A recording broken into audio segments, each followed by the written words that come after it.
Today's video is brought to you by Grey Viking Games. Click the link in the description below to buy mtg Arena codes for cosmetics, packs, and more. Hey, what's up everyone? My name is Jeff, and today we're going to have some fun playing Magic, and we are playing some historic blue folk, so Merfolk in mono blue. There's a bunch of Simic versions out there, and Simic is a very good way to play this deck as well. I wanted to give a different version than probably you have seen, and I really like all of the cards that we have in blue anyway for this deck, and so it's pretty sweet, pretty solid, and I'm excited to show it to you. So we got some sweet new Merfolk that came in with Jumpstart Historic into Historic Horizons. That's just, that name always just kind of throws me off. And we are playing Historic until Midnight Hunt comes out, which is on September 16th. Super excited for that. But while we have a bunch of brand new cards in Historic, we're still focused on Historic. Make sure you guys hit the like button and subscribe so you guys know when Midnight Hunt content is coming out, as well as just to know when all of the good fun card decks are coming out for you guys to enjoy. Also, let me know if you guys are wanting any more brawl stuff, any like historic brawl, whatever else, that kind of content. I will be making some of that as well here, and just whatever interests me as we go along. All right, so Svyelun, this person of Sea and Sky, 3 mana 3/4, which is great stats already for a legendary Merfolk, has indestructible as long as you have 2 other Merfolk. Whenever it attacks, you draw a card, and other Merfolk you control have ward. It just does all of the things. It already has, you know, whenever it attacks, it draws a card, and it's hard to kill because of the 4 toughness, which is something you don't see very often on Merfolk. It has indestructible as long as you have 2 other Merfolk, and that means that if there's a board wipe, it will survive while everything else won't, but we at least get to keep a Merfolk on the battlefield and hit in with it afterwards. And other things are a little bit more difficult to target because of the giving everything ward. So I'm only playing 3 copies of this because it is amazing, but it's legendary, and there's a bunch of other cheaper good stuff that's still good here in Merfolk. And mostly what we're trying to do is build up our board with a bunch of evasive creatures. So we have Mist-Cloaked Herald, which can't be blocked. We have Shoreline Scout, which is a 2/1, as long as we have a Merfolk or island hit the battlefield, which we do have tons of islands. Faceless Haven, the only other thing in here that's not, which it is a Merfolk as well, because it's Changeling, and so it works out pretty well for us. And then we get to also use the Tropical Island, which is typically one of the best things for the Simic version. We don't really care about that with this one. We might do it just for the fun of it, but it doesn't really matter for us. In fact, it's worse for us because we have Faceless Haven, so we want Snow Lands to do everything. And so Shoreline Scout can turn one of your islands in your hand when it enters the battlefield into Tropical Island, which is super cool. We don't need it. Spell Pierce is good here for everything. Merfolk Windrobber to potentially draw some cards at some point. Filling people's graveyards can be a bad thing, especially if we're not utilizing it very effectively, but still just the occasional time to have a flyer in here that can't be blocked, or to occasionally draw us cards after chump blocking stuff is a pretty good thing to do. River Sneak has a 2/of because it can't be blocked, and anytime that creatures, any Merfolk enter the battlefield, it gets +1/+1. This can just go off and become a 5/5/6/6 on certain turns, especially because we have the 1 copy of Deeproot Waters to let us go wide here with this deck. Silvergill Adept draws cards. Tails End because it counters a lot of things in the format, as well as just stopping triggered abilities, which is nice. I was thinking about going up to something more expensive like a Disallow or whatever, but I think that 1 to 2 mana is really all that we can afford here. So I feel like Tails End actually fits pretty well for a lot of the combo type stuff that's out there where we need to stop triggered abilities, especially. And then there are just legendary spells that we need to be able to stop, especially with Tybalt's Trickery combo that they're going off with there. The Tails End can stop basically everything because it's all legendary, except for Genesis Ultimatum, which, oh well. We can at least counter the Cascade trigger. All right, Thieving Skydiver also just steals artifacts for us. We have a 1/of there. Master of Pearl Trident, we have a Lord and 2 mana here, and this is kind of the main reason I'm going into mono blue, is that even with Shoreline Scout, it fixes our mana quite well, so we can cast 2 blue mana creatures. We have Pearl Trident and Merfolk Trickster that each require 2 blue mana on turn 2. You want to be able to play these on curve. And so that's why we're going into mono blue specifically, so we can play these on curve, which the 3 Faceless Havens can sometimes stop us from doing that. But for the most part, we will always have 2 blue mana because of the format we're doing here. Merrow Reejerey, 3 mana, 2/2, gives everything +1/+1. Whenever you cast a Merfolk spell, you tap or untap target permanent. This just becomes awesome. You can untap your lands to make sure you can play more Merfolk if you have a really good hand full of Merfolk, or you can just swing in, you know, and tap down all of their creatures with this, tap down their land so they can't respond to whatever, it just becomes really, really powerful. So huge fan of this card. It is probably the main reason to be playing Merfolk. It's super good. And that's the deck, guys. Let's go and dive into the gameplay, see how this does for us, and wish me luck. Here we go. Hey, check it out. I got a deck box and it's pretty sweet. So if you guys want my deck box, a custom deck box, some sweet accessories, or this double-sided partner deck box, then you guys can check those out with the description down below. It's a 10% discount on all deck boxes and it helps support the channel and my friend's business. Thank you guys so much. All right, up against Altar Wolf, and a little bit of an interesting hand here. All of our evasive creatures, which in certain matchups this will be very powerful, in other matchups this will be pretty bad. I'm going to go ahead and keep it. It's the hand that we were dealt, and so we're gonna make it work, and it's gonna be beautiful. Hello. All right, play out the river sneaky. Shooing in, down to 19 past the turn. Red mana means potential board wipes and pain. All right, Shaman. I'm not, depending on what we draw here, we can actually do quite swell. I think it's Reejerey. Down to 14. Next turn, we get a pretty sweet hit. All right, so they have Prodigy, Visionary, draws 2 cards, should be able to find a land here and play something else. So if they have Rage Forger on the next turn, or potentially double Rage Forger, bad things, man. Bad things. Has the Kazul's Fury. That makes a lot of sense here. Faceless Haven. Luckily, we get to kind of tap down some of their stuff. So yeah, River Sneak. We just want to be able to swing in with the Reejerey, so that's all that really matters. So, yep, take action there. If they block with the Visionary, that's not the absolute worst. I would normally be untapping these lands so we can swing with the Faceless Haven, but it doesn't really matter here. So they can stop 2 points of damage. Down to 6 past the turn. We have 8 points of damage that are getting in, so we basically guaranteed to have the win unless Reejerey dies. I was kind of hoping they'd block with Visionary because then we could, if there are a bunch of Rage Forgers here, they have less Shaman to attack in with. I don't think they'll have enough. Aha! All right, sweet. Realm Walker and Narcomancer. And there we go. Untap Faceless Haven, doesn't really matter. Mostly just getting the buff on these guys in case they have some sort of shenanigans and win the game. All right, like I said, all of these evasive creatures can be super powerful against some matchups and then not as good against others. But this was one of the matchups where being fast and being evasive, quite swell. Up against Nosebori, and keep this hand. Not too shabby at all. All right, play out Snow-Covered Island.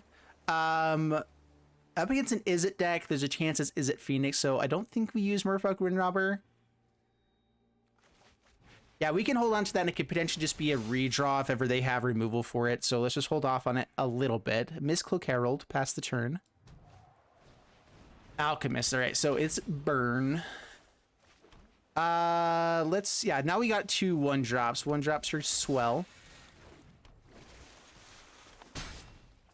Down to 19 past the turn. They're gonna potentially have some good, like a lot of deal 2 damage to things. They're not gonna want to spend that on a bunch of these 1-drops that don't do much. Down to 19. So yeah, they probably have a shock right here, and they're like, do we kill these guys? Do we not? They do, which I'm also fine with. That means that's another shock that doesn't hit these guys. Down to 18. Trickster's intriguing. All right, so now we're in a little bit of hard place. They have a bunch of 2-mana burn spells. I think we go for the Sea and Sky here to give everything a ward of 1. Makes all of their spells that target our stuff cost more. In general, that's good stuff. Down to 17. Pass. It's indestructible right now as well, so we can chump block for days. Unless they want to spend a ton of mana to target not our face, which is phenomenal. The unsummon, however, that's stupid. Okay. Yeah, now we really need to find a way to actually get in for damage quickly. Skewer's there.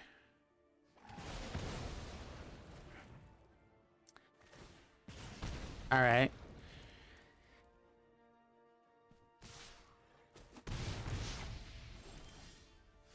I think they missed the Thermo Alchemist trigger there.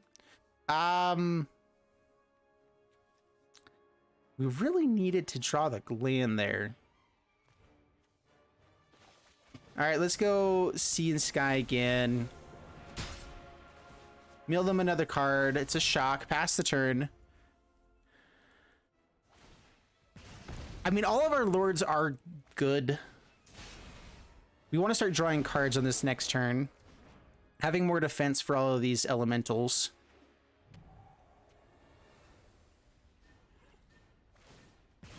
Alchemist down to 11.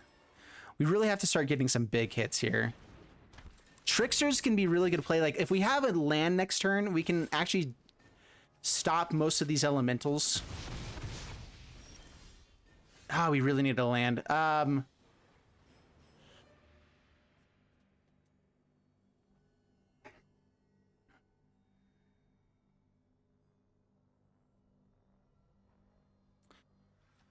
Giving everything Island Walk is pretty sweet here. If we can find a land and then play Merfolk Trickster, we can have a couple chump blockers. All right, so Island Walk, because they have an island with steam vents. Not a land! Come on, deck. Where is that land? Yeah, our life total is really getting low now. We really needed one more the land so we can play the Trickster to block these elementals. Down to 8. Down to 7. Card draw. Okay, Young Pyromancer is better than other things. Strike. That's bad. Yeah, I think we're dead now. Down to 4. Down to 2. And then that's game. All right, they got us. Yeah, so 3, 2, and then they have exactly enough attackers. Actually, Young Pyromancer, they have plenty to kill us with. Up against Gray Fox and lots of lords, only 2 lands on the draw will keep it. And hopefully against something with islands. Looking like a Tybalt's Trickery deck though. We go Shoreline Scout here. We actually decline because we don't want them to see cards in our hand. We don't want them to know how many we have. It doesn't actually matter, but we like Snowlands more than Tropical Islands.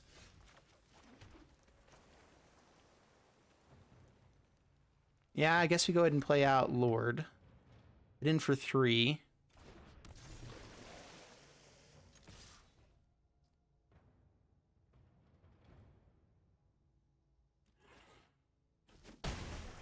Down to 15 past the turn. All right, so definitely Tybalt's Trickery. They have it on this turn. We're hoping it's a creature so we can Tybalt's Trickery. Yeah, I don't even know what we can deal with here. If it's an Ugin, bad things happen. This deck is just annoying. I don't think it's too much better than other ones, though. All right. Magma Opus. Bad, but not the absolute worst. Kind of. I mean, they still have this Throes of Chaos. And the 4/4.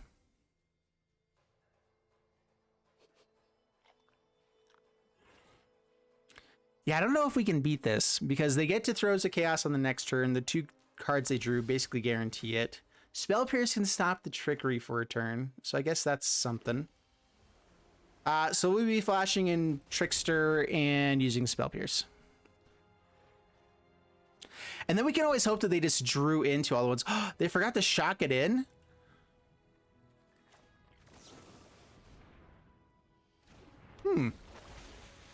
We might be in much better shape than I thought. By much better, I mean like a tiny, tiny little bit better shape than I thought.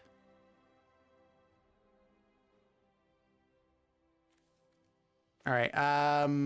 Yeah, we'll go for the Lord here.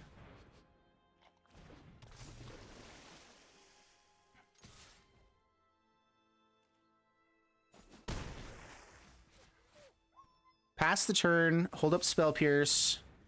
Gets another treasure. If they have land and the throws here, we could be in trouble. Can't Spell Pierce stuff with 2 mana out. No blocks, take the 4. Down to 16. We're winning that race, so we're totally fine if they don't want to be... Whoa, they really don't have lands after drawing that many cards? They must have a terrible hand. And that's good. I think what we do is play out the double Windrobber.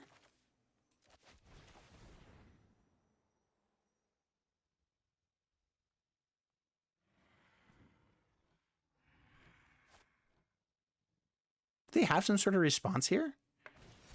What kind of deck is this? Oh, they're going to use Ways of Trickery on us. Our worst card. Oh, there it is. That leaves only 1 trickery in the deck.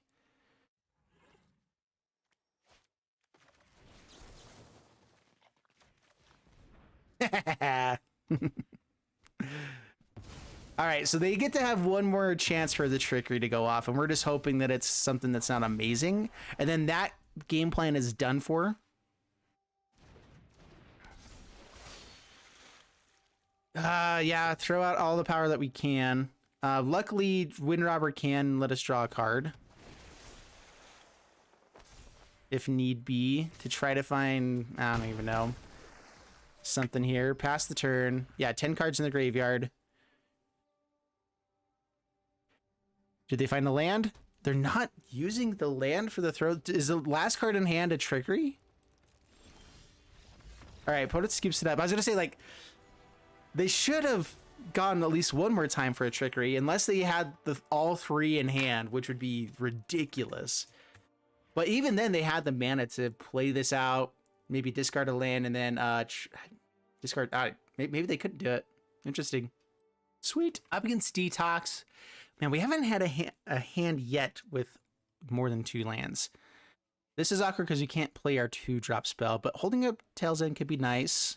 Deeproot Waters early in the game is pretty sweet too, depending what we're up against. We'll try this one. Could be awkward, especially if we don't find any lands for a few turns, or it could be the bestest thing ever.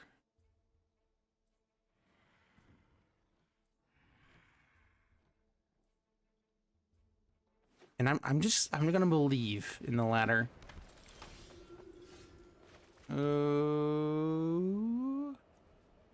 All right, we'll hold on to Tail's End for later. I feel like this always has a chance of being a combo deck with these ones. Down to 20. Trellisara, okay. They probably would have played that on this turn. So interesting.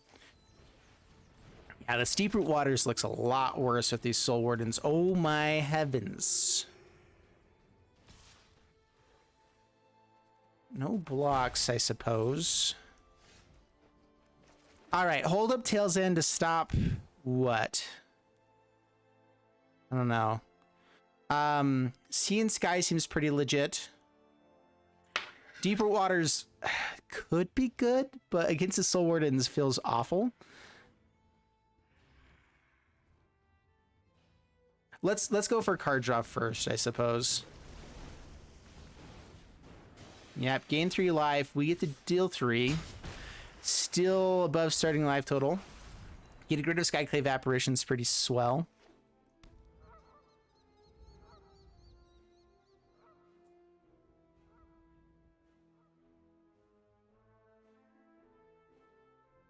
At least the damage we're dealing is somewhat evasive. Heliod, okay.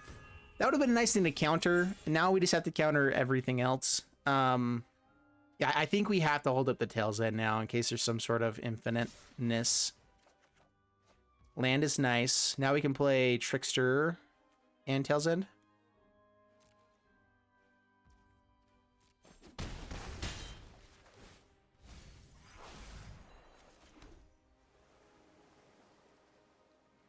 Yeah, pass the turn.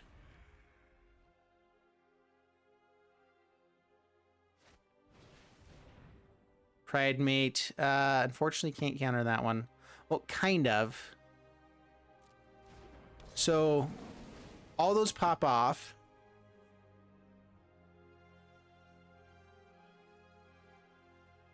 So if I play Trickster, then Pride Mate gets really big.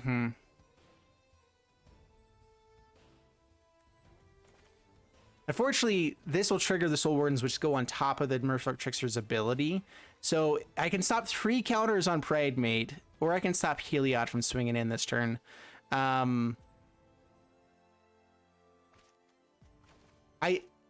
me play the thing. There we go.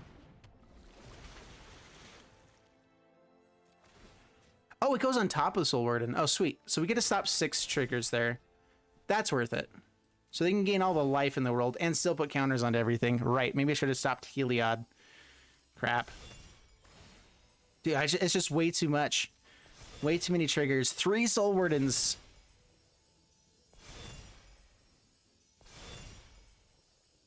Yeah, this is just a hard matchup. I don't know how we will beat this.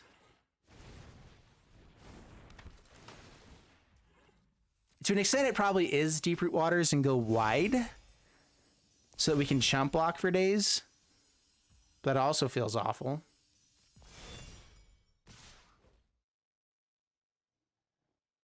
Not dead, so we'll let it go through. Down to 2.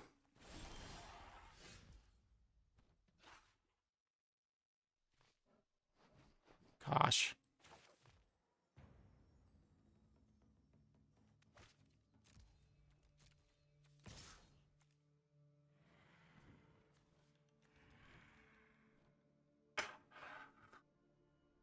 We're just trying to draw a card here. Reejerey could be cool. Not really, though.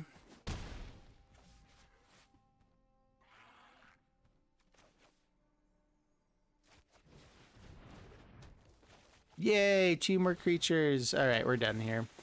Yeah, that's just... Oh, bad. 3 Soul Wardens, Heliod, and Pride Mate there. All of the worst possible things that could happen. We're gonzoed. Not dealing with that crap. All right, up against Ernesto Kova, and sweet hand. Good stuff here. We're looking for one more 1-drop. There it is. I think technically we get more value out of the Shoreline Scout. Decline, pass the turn. Board wipes are a high potential here. Man, if we were on the play, we'd be in really good shape against this deck. On the draw, it becomes a lot harder. We are an aggro deck that won't really be able to go as aggro as we'd like. Swinging for 2.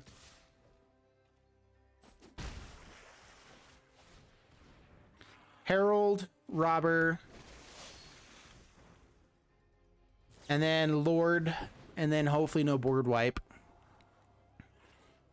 We should be able to get in for a lot of damage, and if they miss on the board wipe, which it is an 80-card deck, so there's a chance, then we should be able to get in for lots of damage quickly. Island Walk helps a tiny bit, too.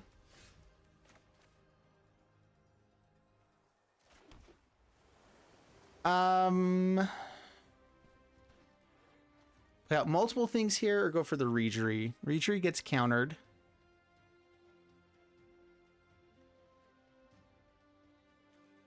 Let's just go for the Reejerey. I don't want to overcommit to this board if there is a board wipe. If they have a counter spell, it's annoying. We still get in for 4, I mean. Down to 12, pass the turn, mill a card. Thoughtseize.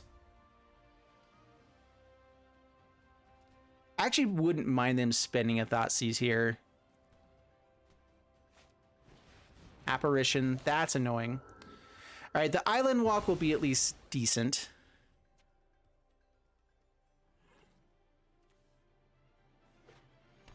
Fable Passage, K. Spell Pierce. Do we play out creatures or hold that up?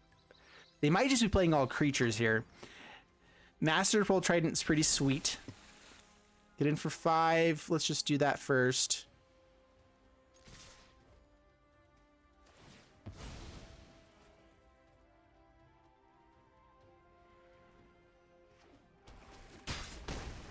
Down to 7.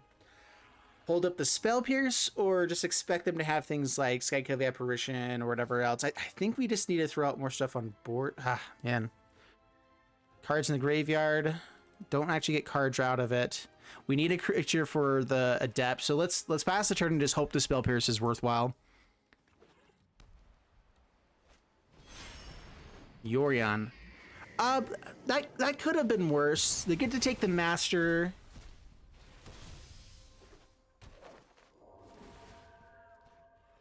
We're still wide here, and we have an unblockable creature. What can we find here that's decent? Land.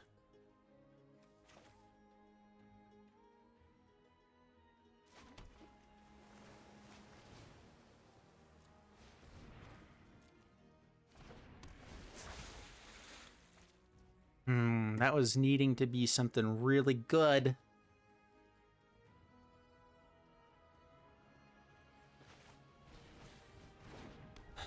All right, let's hope they don't have board wipes and hope we can win in 7 turns here with the Herald.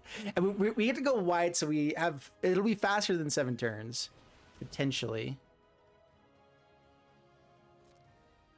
Okay, they get some redraws.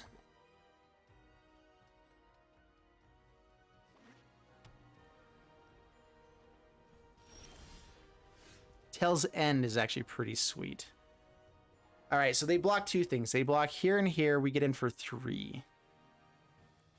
I guess not worth it yet.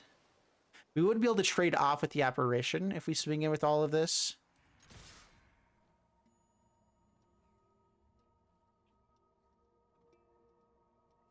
Which gives us a 2/2.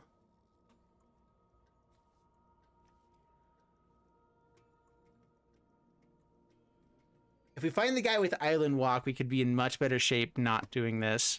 But right now, I think it's these 3 that get in for damage. We bring them down to 3. We speed up the clock for the Herald. Then they're going to have to remove that. We have some interaction to stop them from doing so. We'll see if they don't block this, it's down to 2. Yeah, let's go for it. This is very aggressive, but I think it's worthwhile. They could have a few things. All right, so they let 2 damage go through instead.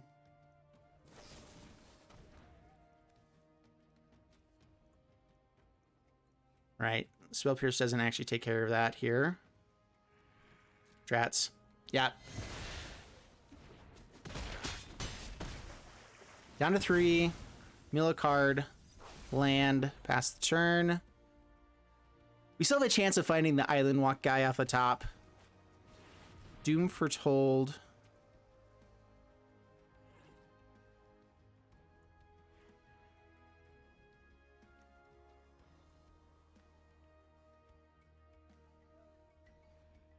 I could try to Spell Pierce just to keep him off of mana for the next turn. We're not in good shape at all. Yeah, they've just done a lot of good things. We could Tail's End the ability here. And then if we find a Lord, if we find the Island Walk guy, we win. I think that we have to try to go for gold here. Okay, yeah, we missed it. Did not work.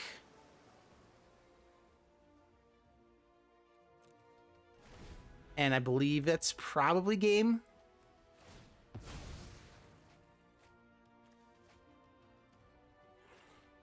Yeah, Acre Wellspring with Doom Foretold is sweet. Way too many lands. Spell Pierce is completely dead now. I think we just missed it. We've been on the draw against all of the control decks, and that just is something we can't be doing, you know? Plays out of Yorion. They kept the wrong one if they wanted to blink the other one. I guess they need a blocker for Windrobber. Gives us a 2/2. Gets us steal the Windrobber.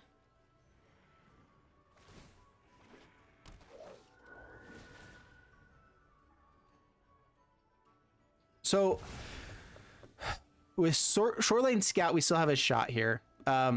This is non-token thing. Darn it.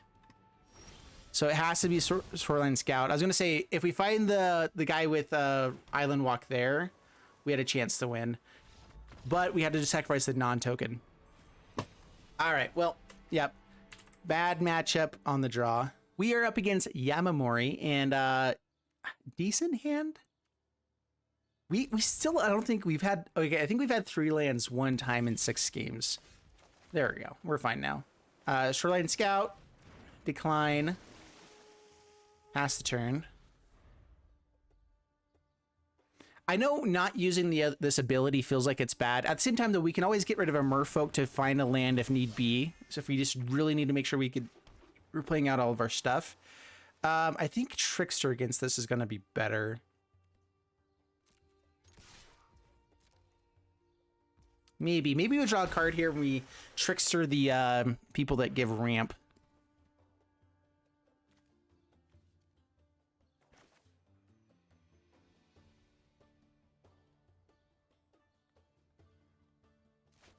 Yeah, I think that's what we do. Draw a card, pass the turn. Spell Pierce, not really useful in this matchup.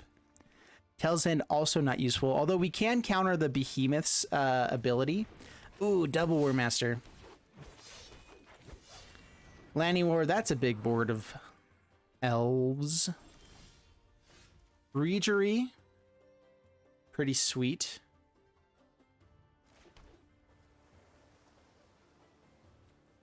Yeah, I think we have to go for the Reejerey there. Do we attack? I think we do. If they want to double block to kill one of them, I'm okay with that.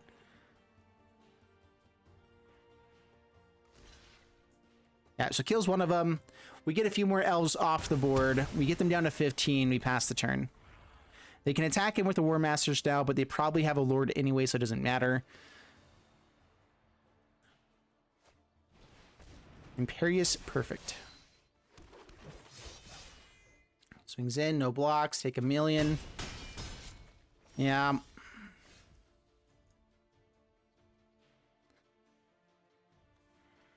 How do we do this? Nothing in the graveyard yet. Another Lord would be awesome.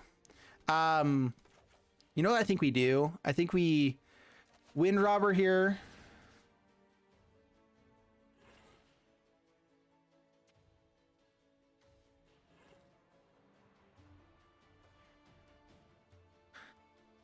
I get it for damage, but it doesn't really matter. I guess we untap a land.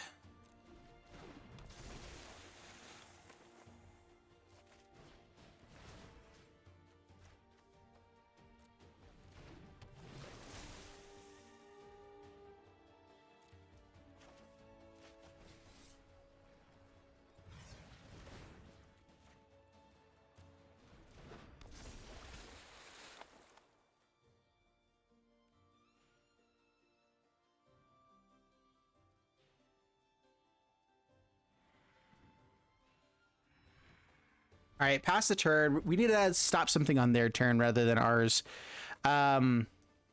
We actually want them to swing all in before we really interact with this. We got a few evasive creatures, which is nice. They get to get a bunch of War Master guys. Yeah, that's fine.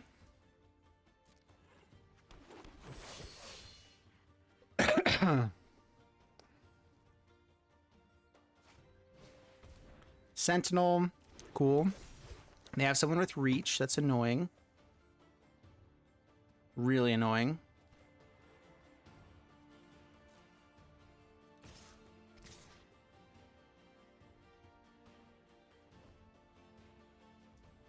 All right, so play out Trickster. Tapping Sentinel with this. This also has reach. Take action.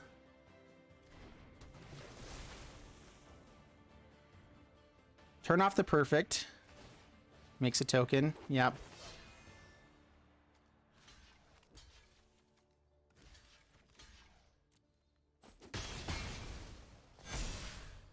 Well, we did a thing.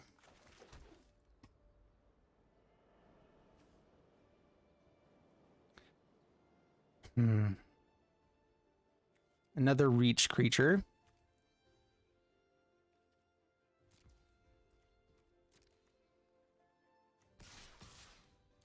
So they'll trade off with one of those. Anything else you swing in is still going to be in trouble. We also just need blockers in general, unless they tap all out. Yeah, it trades off. Get some stuff in the graveyard, potentially get a draw later. We have an answer for Coco, at least. Collected Company.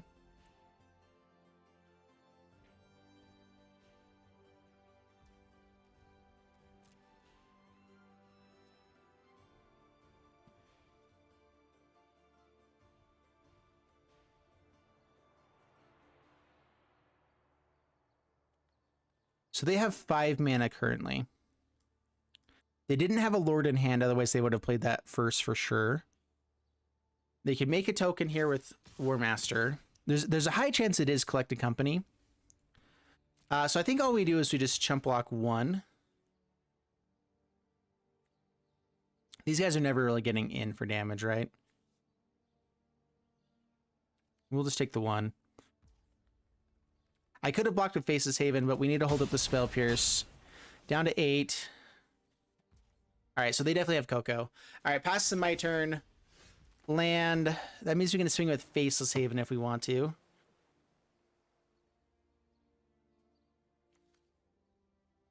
Dude, the Sentinel with the Lord is really annoying. We really don't have much we can do.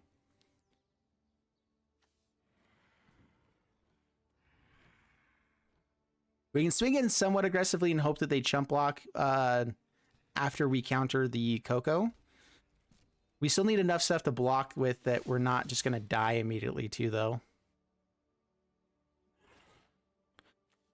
Yeah, I'm not going in with Faceless Haven. We'll hold that back as a blocker.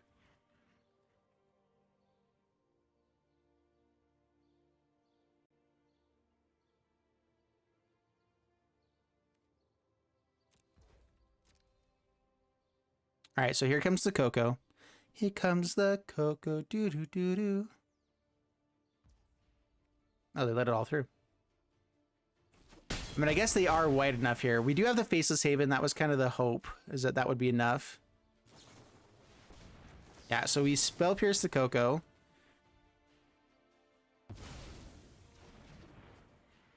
I'm not sure if they're going to be white enough. Oh, with a Sentinel token. 3 more creatures here. Right.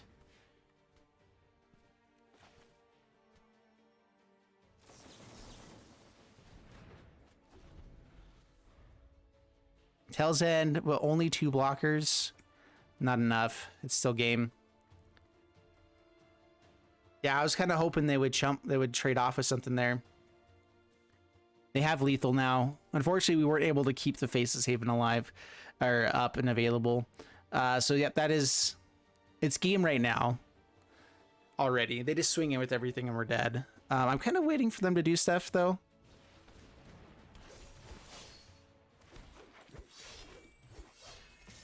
Yeah, good game. No blocks, we take it. Cool. All right, so how did Blue Folk actually do in Historic? And it's a fair deck, first off. It is aggressive, but not as aggressive as Elves, not as aggressive as Burn. It fits a little bit into the tempo-y type of realm, so I think we do better against more like combo decks because we have answers for them.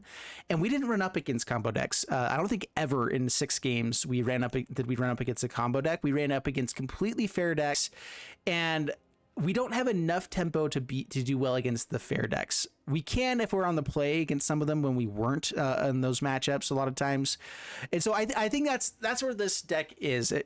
We beat Tybalt's Trickery deck because we were able to counter the effect a couple times. They also drew terribly, that kind of stuff. And so this deck is good against the combo decks in Historic, which I think that you'll run into half of the time. And then the other half of the time to run up against fair decks. And I think that we have like a 40 to 50% chance of winning against those ones where it's still a decent chance. It didn't show up as well in this video with that one where it's still a less percentage than they'd have, I think, in a lot of times. unless we draw the perfect cards, and they don't draw their perfect cards, which didn't happen.